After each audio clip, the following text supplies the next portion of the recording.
Hello everyone.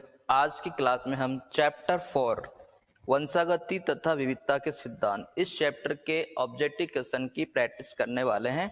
तो देखो,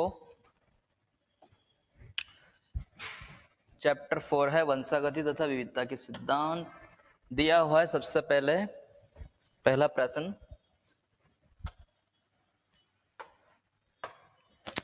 सहलगनता किस नियम का अपवाद है? सहलगनता किस नियम का अपवाद है? ऑप्शन ए प्रभाविता का, ऑप्शन बी अपूर्ण प्रभाविता का, ऑप्शन सी स्वतंत्र अपव्यूहन का, ऑप्शन डी उपरोक्त सभी। सहलगनता तो एक ही गुणसूत्र पर उपस्थित जीन जब साथ साथ वंशागत होते हैं तो उसे कहते हैं सहलगनता, यानी साथ साथ वंशागत होना। तो सहलगनता का जो अपवाद है वो है स्वतंत्र अपव्यूहन।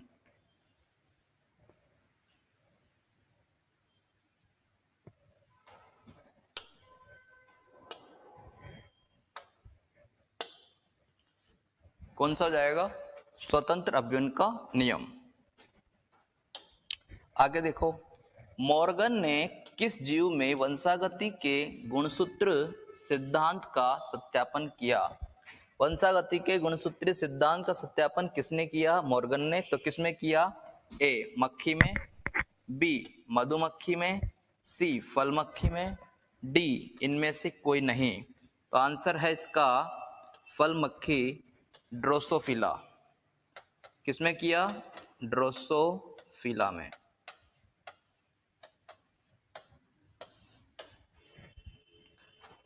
इसके बाद अगला क्वेश्चन है, मनुष्य में 44 प्लस एक्स जीरो की स्थिति क्या दर्शाती है? 44 गुणसूत्र है, उसके बाद x और फिर जीरो, इसका मतलब कुल गुणसूत्र कितने हैं? 45। ठीक है, जबकि मनुष्य में 2n बराबर कितने गुणसूत्र होते हैं? 46। तो 46 में एक कम। तो ऐसी स्थिति क्या होगी? मनुष्य में विकृति होगी, आनुवंशिक विकार होगा। देखो, ऑप्शन ए क्लाइनफेल्टर, नहीं, इसमें तो होता है 44 प्लस एक्स एक्स वाई बराबर 47 गुणसूत्र। टर्नर सिंड्रोम यही होता है 44 प्लस एक्स जीरो यानी कि 45। और जैकब सिंड्रोम में क्या होता है? 44 प्लस एक्स वाई वाई। ठीक है, तो आंसर क्या हो जाएगा? Turner syndrome. बढ़ते हैं अगले क्वेश्चन की ओर। अगला क्वेश्चन दे रखा है, वंशागति का गुणसूत्रीय सिद्धांत किसने दिया? Option A Walter Sutton, option B Theodor Boveri, option C दोनों, ऑप्शन डी इनमें से कोई नहीं। तो सट्टन और बोवेरी इन दोनों वैज्ञानिकों ने दिया था वंशागति का गुणसूत्रीय सिद्धांत। बढ़ते हैं अगले क्वेश्चन की ओर। अगला क्वेश्चन है, स्वतंत्र अपव्यूहन के नियम में F2 पीढ़ी का फिनोटाइप अनुपात क्या होता है? जीनोटाइप तो दे रखा है, क्या सॉरी ये क्या है? फिनोटाइप अनुपात जिसने पूछा है, तो अनुपात फिनोटाइप क्या होगा? देखो, ऑप्शन ए दे रखा है 9 अनुपात 3 अनुपात 3 अनुपात 3, नहीं। ऑप्शन बी है 9 अनुपात 3 अनुपात 2 अनुपात 3, ये भी नहीं होगा। ऑप्शन सी 9 अनुपात 3 अनुपात 3 अनुपात 1, यही होगा। ठीक है, इसका क्या मतलब है? 9 जो होते हैं ये होते हैं 9 गोल तथा पीले, गोल तथा पीले बीज। फिर 3 जो होते हैं ये होते हैं गोल तथा हरे बीज। बाकी 3 जो होते हैं झुर्रीदार तथा हरे बीज। और 1 जो होता है ये होगा झुर्रीदार तथा सॉरी ये हो जाएगा झुर्रीदार और पीले, झुर्रीदार तथा हरा। यह अकेला होता है झुर्रीदार तथा हरा, क्योंकि बीजों में जो प्रभावी रंग है वो पीला प्रभावी है और इसका अप्रभावी जो होगा वो जाएगा हरा। और यदि हम मटर की फली की बात करें तो वहां पे हरे रंग जो है, हरा रंग वो प्रभावी है और उसका अपोजिट क्या हो जाएगा, पीला। ठीक है, तो यहाँ पे हम जब स्वतंत्र अभिन्न के नियम में F2PD निकालते हैं तो गोल तथा पीले बीज का क्रॉस जब झुर्रीदार और तथा हरे बीज से कराते हैं तो ये रेशो प्राप्त होता है। तो आंसर हो जाएगा 9 अनुपात 3 अनुपात 3 अनुपात 1। बात करते हैं अगले क्वेश्चन की। देखो, किस रोग में रक्त का थक्का नहीं बनता है, यानी रक्त का थक्का नहीं बनता है। ऑप्शन ए वर्णांता, option B sickle cell anaemia, option C haemophilia, option D इनमें से कोई नहीं। वर्णांता का मतलब वर्ण अर्थात रंगों में अंतर नहीं कर पाता है व्यक्ति, तो वर्णांता कहते हैं उसको। ठीक है, कलर ब्लाइंडनेस। और सिकल सेल एनीमिया, इसमें क्या होता है, आरबीसी हसियाकार हो जाती है। आरबीसी कैसी जाती है, हसियाकार।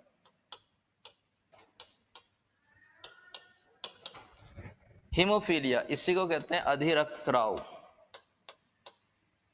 अधिरक्तस्राव। तो इस रोग में क्या होता है, चोट लगने पर रक्त का थक्का नहीं बनता है, खून बहता रहता है। ठीक है, आंसर क्या हो जाएगा, सी। बात करते हैं अगले क्वेश्चन की।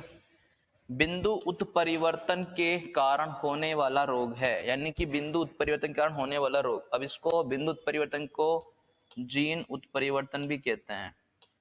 क्या बोलते हैं, जीन उत्परिवर्तन। Option A sickle cell anaemia, option B Klinefelter, option C Turner syndrome, option D इनमें से कोई नहीं। तो बिंदु उत्परिवर्तन के कारण होने वाला रोग है सिकल सेल एनीमिया। इसी को कहते हैं दात्र कोशिका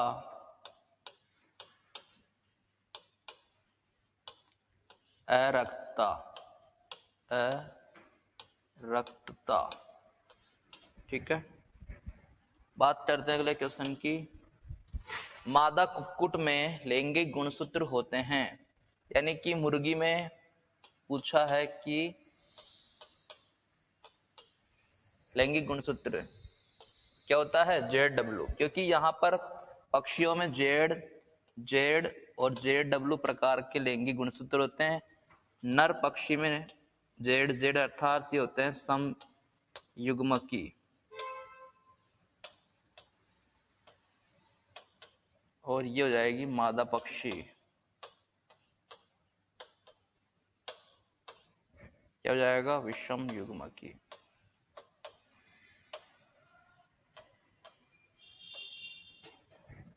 ओके, ZW। आगे है सिकल सेल एनीमिया किस विकार का उदाहरण है। सिकल सेल एनीमिया किस विकार का दे रखा है, सबसे पहले अलिंग सूत्री प्रभावी, फिर दे रखा है अलिंग सूत्र अप्रभावी, फिर है दोनों, और डी दे रखा है इनमें से कोई नहीं। तो देखो, सिकल सेल एनीमिया किस विकार का उदाहरण है, किसका हो जाएगा ये, अप्रभावी, अलिंग सूत्री अप्रभावी। यानी कि एक तो लैंगिक गुणसूत्र होते हैं XX, एक होता है XY, और साथ में होते हैं 44। तो ये तो क्या है, दोनों में समान होते हैं, इन्हीं को बोलते हैं अलैंगिक गुणसूत्र, अलिंग गुणसूत्र, अलिंग गुणसूत्र, अलिंग सूत्र अप्रभावी। ठीक है, इसके कारण ये होता है। बात करते हैं अगले क्वेश्चन की। मायोटोनिक डिस्ट्रोफी, या इसको कहते हैं दुष्पोषण, दुष्पोषण, दुष्पोषण किस विकार का उदाहरण है। ऑप्शन ए अलिंग सूत्री प्रभावी, ऑप्शन बी अलिंग सूत्री अप्रभावी, ऑप्शन सी दोनों, ऑप्शन डी इनमें से कोई नहीं। तो ये हो जाएगा प्रभावी के कारण। अलिंग सूत्री प्रभावी के कारण होता है मायोटोनिक डिस्ट्रोफी। अगला क्वेश्चन, विषम युग्मजी लंबे पौधे को बोने पौधे से क्रॉस कराने पर संतति कैसी होगी या क्या होगी। 100% लंबे होंगे, बी 100% बोने होंगे, 75% लंबे होंगे तथा 25% बोने होंगे, या फिर ऑप्शन डी दे रखा है 50% लंबे तथा 50% बोने होंगे। तो देखो, विषम युग्मजी लंबे का जो एलिल होगा वो ऐसे ऐसे बनेगा टी और स्मॉल टी। इसका क्रॉस किससे करा रहे हैं, बोने पौधे, स्मॉल टी, तो ये बनाएगा टी और ये स्मॉल टी। इससे कैसा बनेगा, केवल स्मॉल टी एक ही प्रकार का बनेगा। इसका इससे क्रॉस कराया तो टी और टी, इसका इससे कराया तो स्मॉल टी और स्मॉल टी। तो 50% तो लंबे और 50% कैसे हो जाएंगे, बोने। ठीक है, ऑप्शन डी इसका करेक्ट आंसर होगा। बात करते हैं अगले क्वेश्चन की। देखो क्वेश्चन नंबर 12 है, जेकब सिंड्रोम में गुणसूत्र होते हैं। सामान्य स्थिति में मनुष्य में गुणसूत्र होते हैं यदि 44 प्लस XX है, इसका मतलब है कि वो मादा है, यानी कि स्त्री। 44 प्लस XY है तो पुरुष। ठीक, अब यदि इससे कम हुए तो भी विकार उत्पन्न होगा, ज्यादा हुए तो भी विकार उत्पन्न होगा। तो जेकब सिंड्रोम में क्या होता है, देखो ऑप्शन ये दे रखा है 44 प्लस XXY, ये होता है क्लाइनफेल्टर में। किसमें होता है, क्लाइनफेल्टर। 44 प्लस X0 ये होता है टर्नर सिंड्रोम में। 44 प्लस XYY ये होता है जेकब सिंड्रोम में। जेकब सिंड्रोम को बोलते हैं क्रिमिनल सिंड्रोम, क्रिमिनल सिंड्रोम। और ये क्या हो जाएगा, ये सामान्य स्थिति वाली बात। तो आंसर क्या हो जाएगा, 44 प्लस XYY। बात करते हैं अगले क्वेश्चन की। 21वें गुणसूत्र की त्रिसूत्रता से होता है कौन सा विकार होता है, option A Down syndrome, option B Turner syndrome, option C Jacob syndrome, option D इनमें से कोई नहीं। अब देखो मनुष्य के शरीर में कुल कितनी जोड़ी गुणसूत्र होते हैं, 23 जोड़ी। 23 जोड़ी ऐसे ही होते हैं गुणसूत्र जोड़े में। पहली जोड़ी, ठीक, फिर दूसरी जोड़ी,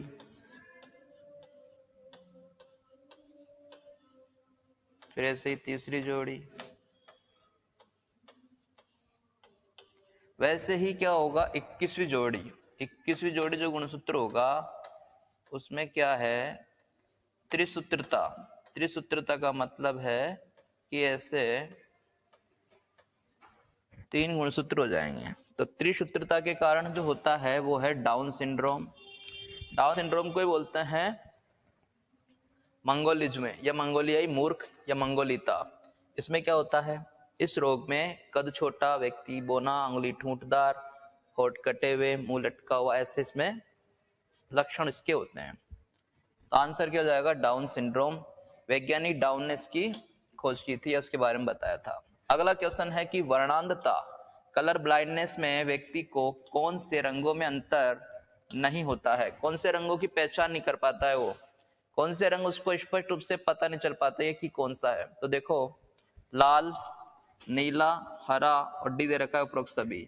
तो BGR ब्लू, ग्रीन और रेड, लाल, नीले तथा हरे रंगों में वो अंतर नहीं कर पाता। तो डी है उपरोक्त सभी। बात करते हैं अगले क्वेश्चन की। समापन कोडोन का उदाहरण है। जहां mRNA पर ये कोडोन आ जाते हैं तो वहीं पर प्रोटीन बनने की क्रिया रुक जाती है। तो ऐसे कोडोन कौन कौन से हैं, तो देखो UAA, UAG, UGA, इन तीनों में से कोई सा भी कोडोन यदि mRNA की भुजा पर आ जाता है तो वहीं पर प्रोटीन बनना रुक जाता है, तो इन्हें बोलते हैं समापन कोडोन। तो आंसर हो जाएगा उपरोक्त सभी, क्योंकि UAA दे रखा है, UAG दे रखा है, UGA भी दे रखा है। बात करते हैं अगले क्वेश्चन की। AUG किसको कोडित करता है, यानी कि किसका कोडोन है, इससे कौन सा अमीनो अम्ल बनता है। ऑप्शन ए दे रखा है methionine, option B valine, option C glutamine, option D tryptophan. तो AUG जो होता है ये मेथियोनिन अमीनो अम्ल को कोडित करता है, अर्थात AUG बनाता है मेथियोनिन अमीनो अम्ल। अगला है पुमन धूप में सूत्रगुणिता होती है। अब पुमन धूप क्या होता है, पुमनधुप का मतलब है नर मधुमक्खी। तो मधुमक्खी जब अंडे देती है तो यदि अंडे का निषेचन नहीं हो तो अनिषेचित अंडे से नर मधुमक्खियां बनती है, पुमनधुप बनते हैं, जिनमें क्या होता है, एन अवस्था होती है। क्योंकि बिना निषेचन के हम क्या बोलेंगे, अनिषेचित अंडा। तो अनिषेचित अंडे का क्या मतलब है, यदि टोटल गुणसूत्र 2n बराबर मधुमक्खी में 32 है तो n बराबर कितना हो जाएगा, 16। तो 16 क्या मतलब है कि अगुणित अवस्था होती है। तो पूछा क्या है, सूत्र गुणिता। तो ऑप्शन ए क्या हो जाएगा इसका सही उत्तर, क्योंकि मादा तो होती है द्विगुणित और उसका नर होता है अगुणित। क्यों, क्योंकि उनका विकास किससे होता है, अनिषेचित अंडाणु से। आगे देखिएगा, अगला क्वेश्चन है, genotype small R R small Y Y वाले मटर के बीजीय पादप का फिनोटाइप क्या होगा। फिनोटाइप मतलब बाह्य प्रारूप या उसका लक्षण प्रारूप क्या होगा, कैसा वो दिखेगा बाहर से, ठीक है। और ऐसा ही क्वेश्चन 2023 में लास्ट ईयर पूछा गया है। तो देखो, स्मॉल आर आर और स्मॉल वाई वाई, ये पूरे के पूरे सारणी में जब अपन द्विशंकर संकरण की स्वतंत्र अवयन के नियम की सारणी बनाते हैं, पुनेट वर्ग की या चेकर बोर्ड विधि, तो वहां पे ये वाला पौधा सिर्फ एक ही प्राप्त होता है, जो कोने कोने में रहता है। ऐसे इस वाली सारणी में ऐसे अपन जब बनाते हैं तो यहाँ पर एक अकेला होता है, ये पूरी तरह प्रभावी होता है। तो यहाँ पे इसे बोलते हैं स्मॉल आर को झुर्रीदार और स्मॉल वाई को बोलते हैं यहाँ पे हरा, क्योंकि बीजों में पीला रंग प्रभावी होता है, हरा क्या होता है, प्रभावी। तो झुर्रीदार तथा हरा इसका क्या हो जाएगा, फिनोटाइप हो जाएगा। तो आंसर डी, झुर्रीदार तथा हरा। ओके, बात करते हैं अगले क्वेश्चन की कि एक्स सहलगन विकार कौन सा है। ऑप्शन ए वर्णांधता, ऑप्शन बी रतौंधी, option C haemophilia, option D उपरोक्त सभी। तो ये तीनों के तीनों विकार एक्स सहलगन होते हैं, अर्थात 44 प्लस एक्स एक्स और 44 प्लस एक्स वाई, उनमें से ये एक्स गुणसूत्र, यदि इस एक्स गुणसूत्र पर ये तीनों जो रोग है वो इसके साथ जुड़े होते हैं, यानी कि नर और मादा दोनों में एक्स गुणसूत्र होता है, तो वहां पे ये एक सहलगन विकार है। अगला इसका आंसर हो गया ना पिछले वाले का, क्या हो जाएगा, उपरोक्त सभी। अगला देखो, कर्ण पल्लवों की हाइपर ट्राइकोसिस किस प्रकार का विकार होती है। कानों पर जो रोम होते हैं, रोमाती वृद्धि, ऐसे रोम निकले होते हैं ना कानों पे, हल्के हल्के बाल जो होते हैं, छोटे छोटे रोम, तो ये जो वृद्धि होती है कानों पे इस रोम की, इस रोमाती वृद्धि, रोमाती वृद्धि, तो ये रोमाती वृद्धि किस प्रकार का विकार है। ऑप्शन ए एक्स सहलगन, नहीं। वाई सहलगन, यस। एक्स वाई, ये भी नहीं होगा और ये नहीं होगा। आंसर हो जाएगा वाई सहलगन विकृति होती है। अब है अपूर्ण प्रभाविता की खोज किसने की। ग्रेगर मेंडल ने, कार्ल कोरेंस ने, वॉन सेरमॉक ने या ह्यूगो डिवरेज ने। तो अपूर्ण प्रभाविता की खोज की थी कार्ल कोरेंस ने, ठीक है। तो कार्ल कोरेंस इसका आंसर होगा। बात करते हैं अगले क्वेश्चन की, मोजेक वंशागति को क्या कहते हैं, मतलब क्या कहते हैं, अन्य नाम पूछा है। ऑप्शन ए सम्मिश्रण वंशागति, ऑप्शन बी आंशिक वंशागति, ऑप्शन सी मध्यवर्ती वंशागति, ऑप्शन डी उपरोक्त सभी। तो मोजेक वंशागति को सम्मिश्रण वंशागति भी कहते हैं, आंशिक वंशागति भी कहते हैं और मध्यवर्ती वंशागति भी कहते हैं। क्या होता है, जब स्नैपड्रैगन स्वान पादप या 4 ओक्लॉक पादप में लाल पुष्प और सफेद पुष्प वाले पौधों का क्रॉस कराते हैं तो मध्यवर्ती के रूप में गुलाबी रंग के पुष्प प्राप्त होते हैं, अर्थात दोनों के बीच का लक्षण नजर आता है। तो आंसर हो जाएगा उपरोक्त सभी। आर का क्रॉस स्मॉल आर से तो ये बनेगा आर आर, ये लाल था, ये सफेद था, और ये कैसा हो गया, गुलाबी। तो यही है अपूर्ण प्रभाविता, यानी कि न तो प्रभावी पूरी तरह से प्रभावी और न अप्रभावी पूरी तरह से अप्रभावी, बल्कि दोनों का मध्यवर्ती लक्षण प्रकट हो रहा है। ठीक है, F1 पीडी में दोनों ही गुण साथ साथ आ रहे हैं। अगला, प्रोटेनर प्रकार का लिंग निर्धारण होता है। ऑप्शन ए तिलचट्टा, ऑप्शन बी टिड्डा, option C bug, option D उपरोक्त सभी। अब प्रोटेनर प्रकार का लिंग निर्धारण, प्रोटेनर से क्या मतलब, यहाँ पे प्रोटेनर को बोलते हैं एक्स एक्स तथा एक्स जीरो। मादा में तो ज्यादातर कीटों में होता है, मादा कीट में तो एक्स एक्स और नर में क्या होता है, एक एक्स गुणसूत्र, यानी कि कह दीजिए कि एक गुणसूत्र की कमी होती है। तो ये उपरोक्त सभी इसका आंसर होगा। तिलचट्टे में भी होता है, टिड्डे में भी होता है, बग में भी होता है। बग भी कीट का प्रकार है, एक प्रकार का कीट है। अगला देखो, फ्रेम शिफ्ट म्यूटेशन का उदाहरण है। Option A thalassaemia, option B Down syndrome, option C Klinefelter, option C Turner syndrome. तो फ्रेम शिफ्ट म्यूटेशन का उदाहरण है थैलेसीमिया। थैलेसीमिया किसके कारण होता है, फ्रेम शिफ्ट म्यूटेशन। अगला देखो, निम्न में से मंगोलिज्म किसे कहते हैं। A Jacob syndrome, B Down syndrome, C Klinefelter syndrome, और डी इनमें से कोई नहीं। तो मंगोलिज्म किसे कहते हैं, ये हो जाएगा डाउन सिंड्रोम।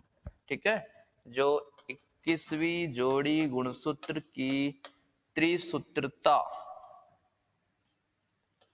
त्रिसूत्रता त्रिसूत्रता के कारण होता है।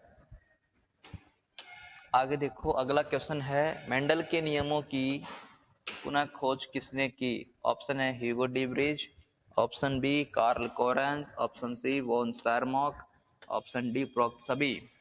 तो Hugo de Vries, Carl Correns, von Tschermak, इन तीनों वैज्ञानिकों ने मेंडल के नियमों का अध्ययन किया और बताया कि ये नियम पूरी तरह से किस तरह से मतलब कार्य कर रहे हैं और ये सही क्यों है। तो उसकी पूरी कैलकुलेशन को दोबारा से इन्होंने चेक किया और बताया कि ये पूरी तरह से आनुवंशिक नियम है। तो इन्हीं के द्वारा बाद में मेंडल को सम्मान मिला और मेंडल को आनुवंशिकी का जनक कहा गया। ऑप्शन डी इसका सही उत्तर हो जाएगा। आगे देखो अगला क्वेश्चन, किस वैज्ञानिक ने शब्द जीनोटाइप दिया। तो जीन की खोज की थी जॉनसन ने, और जीनोटाइप शब्द देने वाला वैज्ञानिक भी कौन हो जाएगा, जॉनसन। ऑप्शन डी इसका क्या हो जाएगा, सही उत्तर। आगे देखो, कौन सा पौधा अपूर्ण प्रभाविता को दर्शाता है। इनकम्प्लीट डोमिनेंस को दर्शाने वाला पौधा स्नैपड्रैगन, बी गुलेबाश, डी दोनों, या सॉरी सी दोनों, डी इनमें से कोई नहीं। तो देखो आंसर हो जाएगा सी दोनों। स्नैपड्रैगन को स्वान पादप भी कहते हैं, स्वान पादप, और इसी को कहते हैं 4 o'clock। गुलेबास को बोलते हैं मीरा बेलिस जलापा। ठीक है, आगे देखो, जब साथ रहने वाले दोनों एलील्स अपना प्रभाव प्रकट करते हैं तो इस घटना को क्या कहते हैं। ए प्रभाविता, बी अपूर्ण प्रभाविता, सी सह प्रभाविता, डी इनमें से कोई नहीं। तो ये हो जाएगा सह प्रभाविता। साथ रहने वाले दोनों एलील्स अपना प्रभाव प्रकट करते हैं तो क्या कहलाएगा, सह प्रभाविता, कोडोमिनेंस। अगला है last and final question, phenyl ketonuria क्या दर्शाता है। ए सह प्रभाविता, बी बहुप्रभाविता, सी बहुयुग्म विकल्पी, डी उपरोक्त सभी। तो एक जीन की विकृति के कारण एक से अधिक प्रभाव या एक से अधिक लक्षण, एक से अधिक लक्षण या प्रभाव नजर आते हैं, तो इसी को कहते हैं बहुप्रभाविता। ठीक है, ऑप्शन बी इसका सही उत्तर होगा।